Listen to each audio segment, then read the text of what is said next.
Buen día, esta es una nueva edición de Seco y al Ángulo, hoy es lunes 15 de septiembre. La derrota electoral del oficialismo en la provincia de Buenos Aires del domingo pasado incrementó, si se quiere, la fragilidad macro y la incertidumbre política. La respuesta del gobierno fue muy clara, desde la misma noche del domingo pasado centró, digamos, su autocrítica en el término de armado político y estrategia electoral, y separó la economía diciendo que en materia económica no iba a haber cambios, es algo que viene repitiendo el equipo económico, pero poniendo como fecha límite octubre, ¿no? Como que la política económica que conocemos hoy es la política económica de acá a octubre y después veremos qué sucede. En ese marco se generan claramente dos focos de expectativas, ¿no? Uno de cómo se llega hasta octubre, qué puede hacer el gobierno de acá a octubre y qué puede hacer el gobierno después de octubre. La expectativa que, como dije antes, ya venía creada y que condicionaba mucho la toma de decisiones económicas en este periodo electoral. Lo que sucedió el jueves y viernes fue un nuevo incremento de incertidumbre. El viernes tocó, digamos, superó, digamos, en el mercado paralelo, como pueden ver ahí, o en el mercado de contado con liqui y el mercado MEP, el dólar, la cotización del dólar superó el techo de la banda. Hoy la expectativa está centrada en ver qué sucede durante esta semana, si el Banco Central interviene o no. Y ahí, digamos, el gobierno eh, tiene una prueba de fuego en términos de que las municiones con las que cuenta no son tan grandes como las que surgen del análisis de los datos de reservas, porque como pueden ver ahí en la tabla, las reservas frutas son de 40.000 millones de dólares. Si uno le resta los encajes y el swap chino, quedan estrictamente 14.000 millones de dólares, que es básicamente el monto recibido por el Fondo Monetario Internacional, de los cuales hay 7.000 en oro, que son líquidos en tanto y en cuanto se pueden swapear por dólares, y otros 7.000 de libre disponibilidad, de los cuales hay 1.000 que son del Tesoro Nacional. O sea que el poder de fuego es limitado. Obviamente, el gobierno contestó de que habría 22.000 millones de dólares. A mí me preocupa esa cifra porque no sabemos bien qué está incluyendo. No queremos creer que estén incluyendo lo que le corresponde al caje de los depositantes, pero bueno, más allá de eso, digamos, está claro de que el poder es limitado. Si bien el gobierno, el poder de fuego, no digo, ¿no? Para defender el techo de la banda no es tan amplio, y el gobierno lo que trata de generar son buenas expectativas para el después de octubre, diciendo que habrá un Big Bang, digamos, de medidas espectaculares. El mismo ministro de Economía habló de la reforma laboral y de otras cuestiones que todo el mercado está esperando y que sobre todo las empresas del mundo real están esperando para poder ser más competitivos. Eh, en ese contexto, más allá de este foco de tensión de corto plazo con el dólar, tenemos otro foco de tensión que es la deuda. Yo creo que buena parte de lo que pasó la semana pasada refleja la preocupación creciente del mercado de cómo va a ser el Tesoro para tener los dólares suficientes para enfrentar los pagos de deuda en dólares que tiene tanto este año como el año que viene. En la primera tabla pueden ver los vencimientos que quedan de acá a fin de año, suman 2.900 millones de dólares.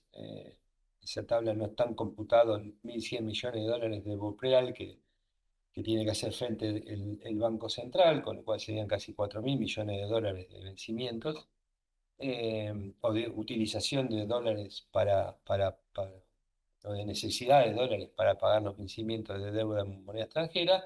Y el año que viene, en la otra tabla que vamos a mostrar ahora, los vencimientos llegan a los 19.700 millones de dólares, 8.400 son con organismos y multilaterales y bilaterales, y el resto es básicamente con el mercado, son 11.300 millones de dólares. Y eso es lo que un poco está detrás, si querés, del otro gran movimiento, ¿no? Tenemos la cuestión cambiaria estricta y la cuestión de la deuda en dólares y el riesgo país. Me parece que no hay mucho para ofrecer de parte del gobierno, aparte de lo que ya ofrece en ambos sentidos. Tengan en cuenta que solo para pagar la deuda acá a fin de año, más lo que tiene que acumular de dólares para cumplir la meta con el Fondo Monetario, el Banco Central debería disponer de la posibilidad de acumular cerca de 10 mil millones de dólares, ¿no? Eh, Así que todo un desafío si se quiere cumplir con esa meta. Es todo un desafío en términos de acumulación de reservas en este contexto, ¿no? Eh, por lo tanto, el mercado empieza a descontar esa falta de reservas hacia ese fin de año y esas dudas sobre la capacidad, no la voluntad, por suerte, por cierto, sino la capacidad de honrar los vencimientos en moneda extranjera, de cómo lo va a hacer, si va a tener que recurrir al tesoro, si va a tener que pedir los dólares del swap chino, o sea, qué es lo que tienen en mente para de alguna manera, digamos, tranquilizar el mercado. Recordemos que en octubre del año pasado Caputo ya dispuso de los dólares para pagar el vencimiento de enero y se los mostró al mercado como para calmar las expectativas. Bueno, ¿qué hará este octubre? Está muy cerca, ¿no? Están las elecciones de por medio y da la sensación de que se va a seguir la incertidumbre más allá de las elecciones, incluso en este sentido.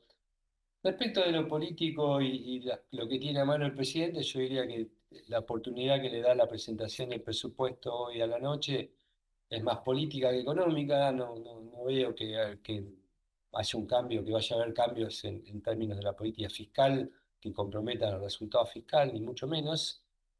Pero tiene un instrumento para decir, bueno, acá está el presupuesto, estos son los números del presupuesto, estos son los gastos que tengo previsto para el año que viene, y hay que sentarse sobre la base de ese documento a discutir con los gobernadores la política fiscal.